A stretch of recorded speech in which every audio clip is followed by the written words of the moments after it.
Welcome back to the Hitting the Turnbuckle podcast. Here's another TNA exclusive. You can see the graphic behind me coming up on the TNA Plus app next Friday. It's Turning Point, and a man who's perhaps going to turning point his career from tag team wrestling back into singles action, and more so than ever, could walk out of TNA Turning Point the World Heavyweight Champion. His second time on the show, it's Mr. Eddie Edwards. How are you? I'm doing good. I'm liking that graphic. You're looking good. I like that you're prepared. You're promoting my main event. And that's the way to do it. I like it. I think what I should have done though, Eddie, is move the title over. You know, if you thought ahead, if you wanted to really earn some points, you would have done that. But it's all right. It's okay.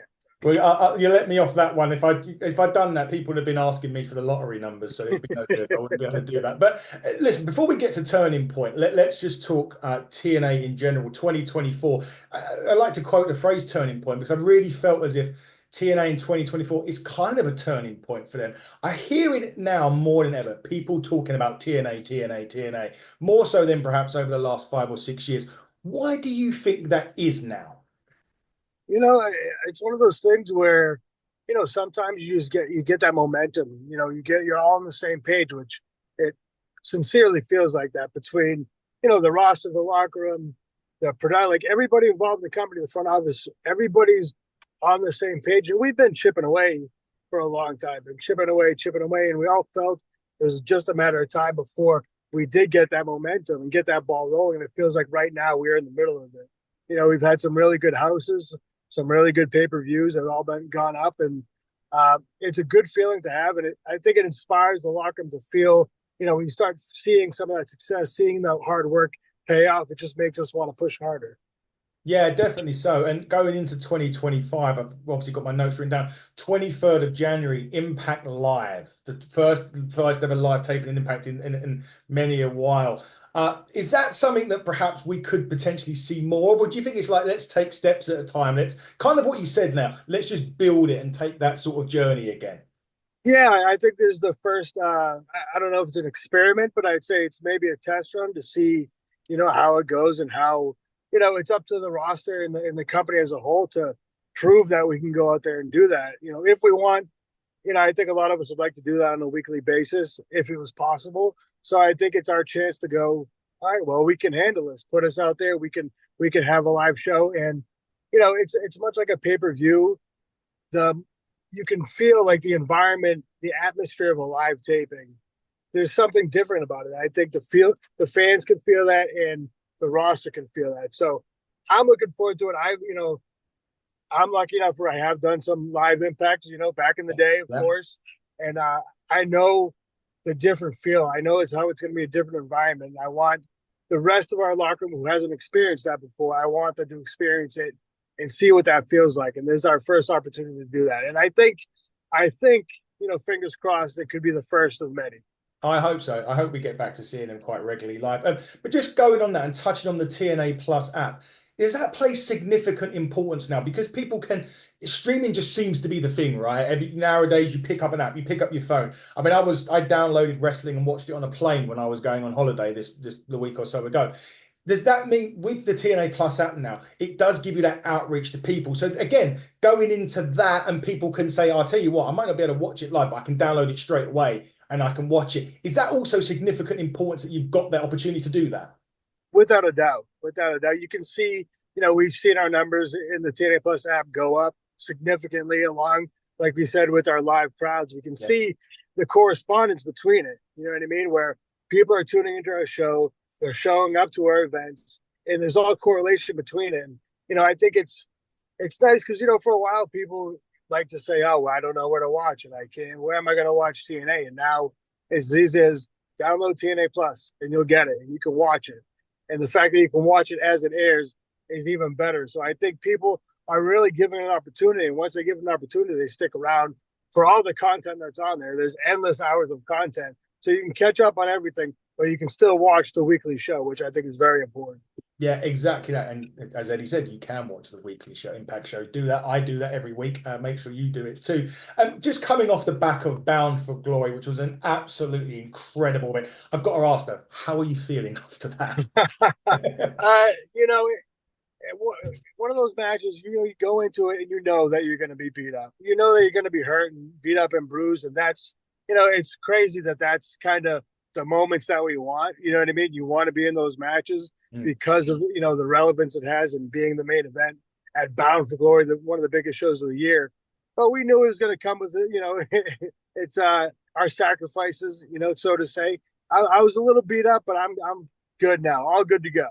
Yeah, brilliant. That's good to hear. Now turn our attention to obviously the Friday coming up against Nic Nemeth. Now, generally, I would say the system has the edge because you have the numbers game, you have the new X Division champion. Your good wife could be the Knockouts champion after this week at Impact. Who knows? No DQ with Masha Slamovich coming up, and obviously you got Dango and your old buddy Brian Myers, but in this match, we've got to look at the other factor. That factor being John Layfield. He has seemed to be showing up and clotheslining people's head off recently. So do you have to go into this match with your head on a swivel a bit more than Nick? I don't know if it's more than Nick. I will have to have my head on a swivel. I think all of the system will, as me and Brian have been two of the people who have gotten those clotheslines from hell, and they live up to the name. I'll tell you that much. But when you go into a match, it's even like I'll compare it to when you've been hurt or you've been injured and you're coming back. You can't worry about getting injured again. So I'm going out there. I can't worry about what might happen. I can't control that. I just go out there and handle my business, and the system as a whole, we handle our business. And if Layfield, shows his face, then we deal with it. I'll try to be as best prepared as I can be, but who knows when he'll show up or what he will do. We don't even know that. We don't know the reason he showed up in the past. So if I see or hear a cowbell or see a cowboy hat, I will be ready. Yeah, well, I think we'll be ready to see if it happens. But we must. I don't know. I've asked this question actually because I did post it out. TNA put out that obviously Moose won the X Division Championship a couple of weeks ago, and they did. Moose then done I think it was an interview, and he said that he wanted to make the X Division Championship the most relevant championship in TNA. I made a passing comment on that once your match was Nick with confirmed, and I kind of said, well, if you were to win the TNA World Championship, and of course I hate to play devil's advocate here. Oh yeah, I'm sure. Why didn't it be you that wants to make that the more relevant title rather than the X Division, or will there be a bit of leniency here between your system buddies? I think it would be a great competition. Honestly, I think, much like we do as a whole in general, we push each other. We want to push each other to succeed. So if he wants to make that the most relevant title, great. Go out and do the best you can. Because when I become the world champion again, that's what I'm going to do. I'm continuing to make the world title the most important title in TNA. So we use it to push each other. That's all we can do. It's some friendly competition. I'm open to that. Yeah, it should be interesting to see. What I will say is, you obviously main event is the second one, and you've main evented a lot of TNA events in the past. Let's not even go there. But when it comes to main event, especially now though, is there that bit more pressure because of everything that's going on with TNA? Is that more pressure now? You're going out there last on. You've got to leave that impression. 1,000%, without question. There always is. Anytime you're out there, anytime you have a match on the show. But anytime you're a main event, you have to go out there, you have to deliver. But again, similar talking about, Bound for Glory, these are the matches we've always wanted. These are the moments that we've fought for, the moments I've fought for my whole career. I want this moment. So I welcome that pressure. I want that little bit of extra pressure because it makes you go out there and it makes you go above and beyond what you were expecting to do or what you even think you're able to do. But when you're out there in that moment, you never know what you're capable of until that time comes. And a main event, a turning point, that's the time to see what you're really made of. And it could be that obviously I think this would be your third reign as world heavyweight champion. Would this be is that going to be the crowning moment? You've been there twice, obviously. You felt that experience. You felt being that champion. Is this one going to be sweeter if it happens this coming Friday? I like to say that anytime I've been lucky enough, privileged enough to win a championship, I feel like it's the exclamation point on different parts of my career. And so this part is like, this would be the exclamation point of my system career currently. We've won the tag titles, exclamation point. But now being able to win the world title, it's like I'm able to accomplish all of my goals in different points of my career. And they're all very special for different reasons. But right now, because of where I am in my career, as far as the system's going, as far as my career as a whole, it would be a very nice button, a very nice exclamation point to be able to leave Turning Point with that title. We'll see if it happens. Just going on, touching your opponent, Nic Nemeth, obviously a massive veteran in wrestling as well. But I think I've asked this question to the last couple of guests with TNA that we've had on.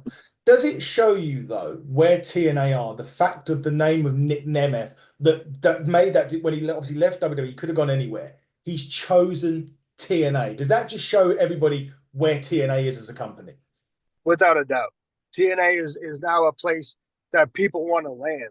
People want to work this company.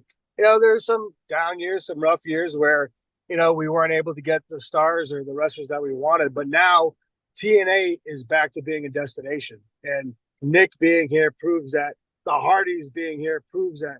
We are a place that wrestlers want to come and wrestle because of the roster that we have, because of the team that we have in the company as a whole. This is somewhere that wrestlers want to wrestle, and that is a very important thing in this business.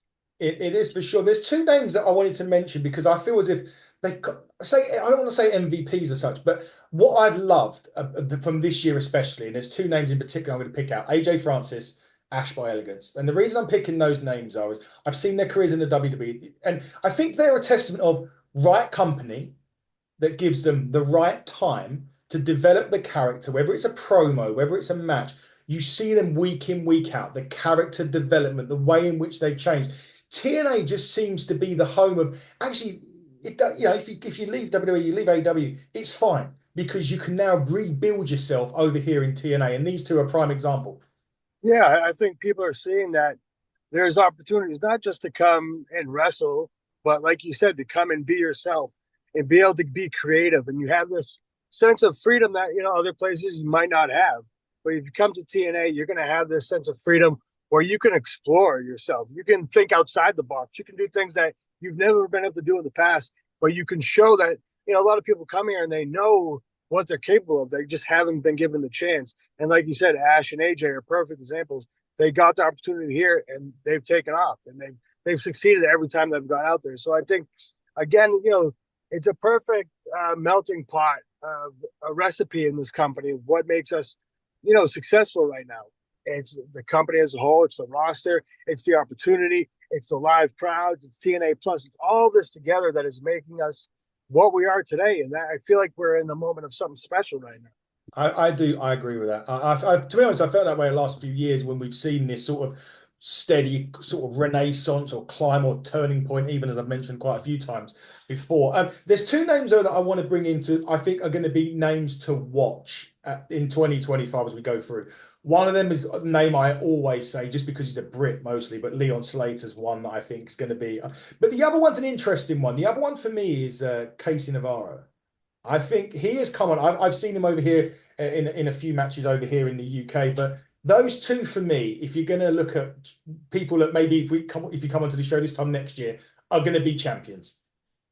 I would have to agree with you, honestly. I said actually last event I was talking about Casey Navarro and how he's gone out there and he's delivered every time he's gone out there. He was, given a chance when I don't know if he was expecting it or the people were expecting it, but he stepped up to the plate and he's knocked it out of the park. He's gone out there with AJ. I feel like he fits perfectly with AJ and, the story they tell. AJ is the big guy. You got Casey, the smaller guy. Casey's going out there. He's busting his ass. He's proving that he belongs here. And whether there's any doubt, I don't know, but he goes out there and proves that every time. So it's great to see somebody get a shot and really, really take the ball and run with it, which he has. And Leon, I've said, I think, I don't know how many times I've said this, but I agree that Leon is going to be the guy. And whether next year, a couple years, I don't know how long it's going to be, but he's going to be the guy in TNA. And I can say that. I don't know if I can guarantee it, but it's as close to a guarantee as I can do is that Leon is definitely going to be a champion, but he's going to be even more than that to this company, if given the chance, which I think he will be. It's going to be incredible to watch them grow in the next 12 months. That's for sure. One last division, quick, we couldn't without talking about the Knockouts division. And again, people that have come into this, well, Li Ling Yi, I'll get the name right one day. Obviously coming from the WWE, another one to add on to the Jordan Graces, the Slamoviches, as I said, Alicia Edwards there, Jodie Fret, Danny Luna. That division is, I don't know, I'd put it up against any women's division anywhere right now. I think it'd be a match for anybody. Yeah, it's TNA knockouts have a long history, a very storied history of being the best, of opening the door to women's wrestling. And I think they still live up to it today. We have an amazing roster right now. And, we've done well with, people leave and people come in and, mix and match. And I think we've done well with meshing the talent together where, again, you don't know what people are maybe capable of until they're given the opportunity and they come here and they show they can do it. My wife, I'll be a little biased, but she's been given a lot of opportunities lately, whether it's on the microphone, whether it's managing, or whether it's wrestling. And she goes out there and delivers every time. And like you said, Jody Threat and Danny Luna, they're the champions for a reason. It's nice to see people who haven't been given the opportunities they deserve come to TNA and they work hard and they earn it. You know what I mean? It's not just given to them, but they earn it here. And I feel like our knockouts division, like you said, I'll put it up against any roster in the world, and I think we can go toe to toe. Definitely. So, as you start to wrap up, Eddie, I want one last question. You've had a storied career in wrestling already. What is left for you that you want to do that you haven't done so far?